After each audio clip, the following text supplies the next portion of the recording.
4월 3일 오늘 하나님의 말씀은 누가복음 10장 말씀입니다. 33절로 37절 말씀. 어떤 사마리아 사람은 여행하는 중 거기 이르러 그를 보고 불쌍히 여겨 가까이 가서 기름과 포도주를 그 상처에 붓고 싸매고 자기 짐승에 태워 주막으로 가서 돌보아 주니라.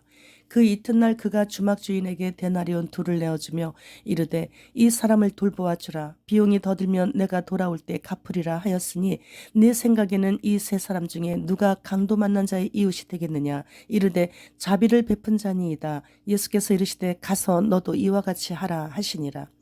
본문은 선한 사마리아인의 비유를 통해 우리가 우리 인생길을 걸어가다가 만나는 모든 사람들에게 자비를 베풀어 주라는 명령의 말씀이시죠. 하나님의 말씀은 듣는 즉시 바로 행해야 되는 거예요. 돈과 시간이 충족된 후에 행해도 되고 가 아닌 깨닫는 그 즉시로 행해야 되는 것이죠.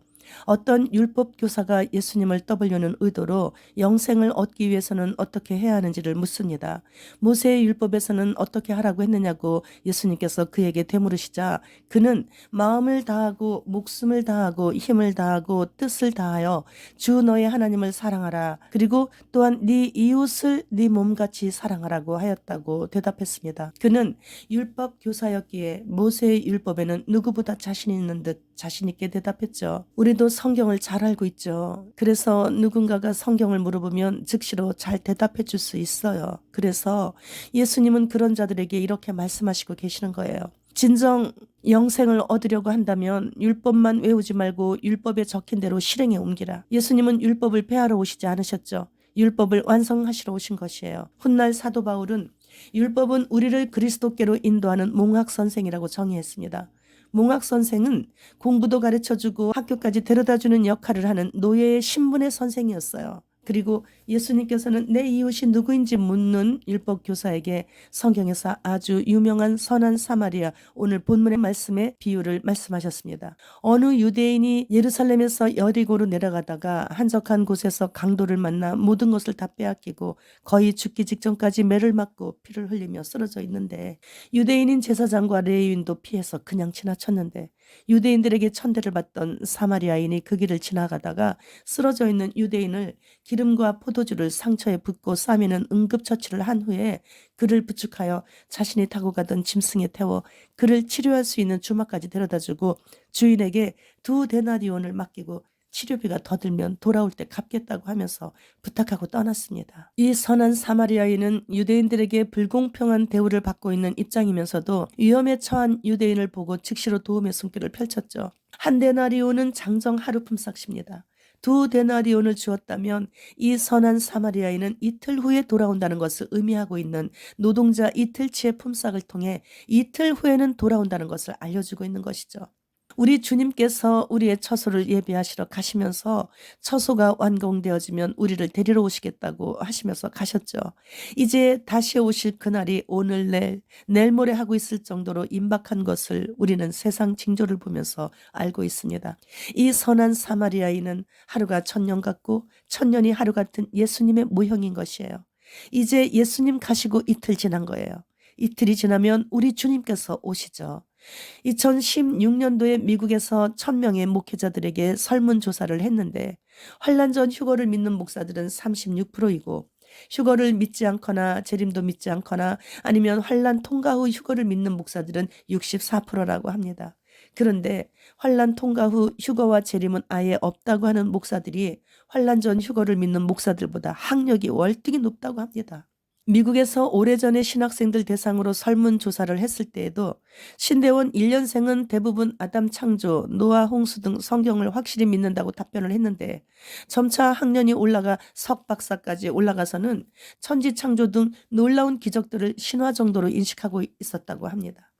몽골의 학생들을 미국에 교환학생으로 보내기 위해서 학교 홍보차 미국을 다녀오신 총장님께서 하신 말씀이 미국의 목사 장로 연합회에 참여했을 때의 일인데 동정녀 마리아의 아기 탄생을 믿는 자들이 한국에는 아직도 많이 있다고 하면서 그만큼 순수한 건지 미개한 건지 그러면서 놀라워했다고 하시며 껄껄 웃었대요. 모두 다. 미국에서 목회하는 한인 목사나 장로들이 어쩌다 이렇게 되었는지 모르겠다고 하시며 한숨을 쉬셨어요. 전 세계가 WEA, WCC에 가입하여 거의 다 배도하더니 이렇게 빨리 교계 지도자들이 성령님의 능력을 완전 불신하고 있는 것이에요. 예수님 탄생하심을 별을 보며 멀리서 찾아왔던 동방 박사들이 헤롯 궁에 들어가서 유대인의 왕이 어디서 나시느냐고 물었을 때 성경 박사들인 바리새인들과 서기관들이 베들레헴이라고 알려주고 정작 자신들은 믿지 않았던 것과 같은 상황인 것이죠. 환란 전 휴거를 들어보지도 못하신 어느 권사님이 며칠 전에 어느 미국 목사님 유튜브를 보다가 처음 들어서 환란 전 휴거에 대해 알게 되었다고 제게 상담을 해오셨어요. 20여 년간 다녔던 전 교회에서는 재림조차도 들어본 적이 없었다고 하시는 거예요. 제가 몽골에서 나오고 교회를 개척하고 11년간 전교인 한 명 있었어요. 그 전교인 한 명과 예배드리면서 주구장창 휴거가 곧 임박하다고 외쳤죠. 어느 날 우리 교회 전교인 한 명과 함께 길거리 전도를 나간 적이 있었는데 그분에게 휴거 임박, 짐승의 표 받으면 지옥 간다. 절대 몸에 표 받지 말라고 빨강, 초록, 노랑 글씨로 써서 등에 매게 하고 저는 앞에 가면서 회개하라 휴거가 임박하다고 외치다가 왠지 좀 허전해서 뒤돌아보니 우리 교회 전교인 그 한 명이 안 보이는 거예요. 그래서 조용히 돌아서 가다 보니 한쪽에 숨어 있는 거예요. 그래서 창피해서 그러냐 그랬더니 아니라고 하는데 그 얼굴 표정에서는 그렇다는 거예요. 그리고 어느 날 회개하라 천국이 가까이 왔느니라 심판의 주님 지금 오신다. 몸에 표 받으면 지옥에서 영혼을 보내야 한다는 그런 내용의 전단지를 아파트 엘리베이터를 타고 꼭대기까지 올라가서 계단을 내려가면서 집집마다 붙이고 왔는데 잠시 후에 전화가 왔어요. 색깔도 무섭고 글씨체조차도 무섭고 내용도 무서운 것을 왜 우리 집 문에다 붙였느냐고 나를 죽이러 온다는 거예요. 그랬더니 우리 교회 전교인 그 한 분이 제 대신 가셔서 그분을 만나 무릎 꿇고 빌었더니 용서해 준다고 했다고 기뻐하면서 제게 말하셨어요. 그날과 그 시는 모르지만 휴거는 분명히 있습니다.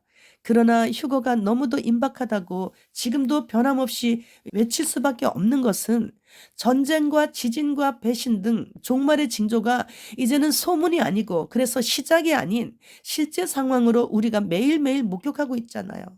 그리고 인공지능 AI가 적그리스도 출현을 알려주고 있고 인간 복제 등 하나님만의 영역을 진작부터 넘어오고 있지 않습니까? 그러니 주님께서 어찌 더 지체하실 수 있으시겠습니까? 그런데 너무 일찍부터 휴거 임박을 전하다가 교회 개척 후 11년 동안 전교인 한 명의 신화를 쓰며 저는 그렇게 목회를 했었어요. 마태복음 24장 40절로 42절 말씀.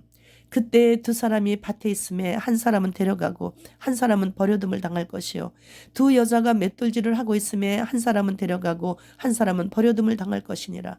그러므로 깨어 있으라. 어느 날에 너희 주가 임하는지 너희가 알지 못함이니라. 두 사람이 평안하게 밭 갈고 있을 때, 두 사람이 맷돌 갈면서 도란도란 정답게 이야기를 하고 있을 때, 그리고 피곤해서 두 사람이 잠을 자고 있을 때 한 사람은 데려감을 당하고 한 사람은 버려둠을 당한다는 말씀을 하시면서 환란 전 휴거에 대해 이렇게 분명히 말씀하셨어요. 환란을 통과하는 도중에는 대환란 기간에는 개국 이래로 한 번도 없었던 그런 큰 환란 도중에는 결코 이런 평안한 일상을 보낼 수 없습니다. 그래서 성경은 이렇게 환란 전 휴거를 말씀하시고 계시는 거예요. 주님 곧 오십니다. 주님 어서 오시옵소서. 마라나타.